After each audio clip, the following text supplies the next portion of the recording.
Welcome back to Tutorials Point. In today's video, we are going to learn how to log out of your Dropbox account. Before starting, you can subscribe to our channel for more videos and updates. So let's get started. As you can see on my screen that I'm already logged in, and this is my particular home page right over here.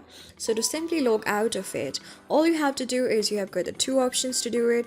The first one is tap on this account on the bottom right corner of the screen. This will take you to your own profile. Simply scroll down and to the very end you can see an option of signout of Dropbox. You can simply tap on it to get logged out, and the very second one is tap on these three parallel lines on the top left corner of the screen.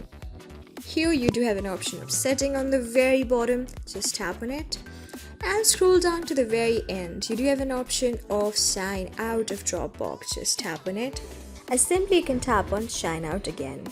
So this will simply help you to get logged out of your Dropbox account. So this is how you do it. This is how you get logged out of your Dropbox account. So I hope this video was really helpful for you and I was able to help you. I'm going to see you in the next video. Till then, keep calm, stay safe, and goodbye.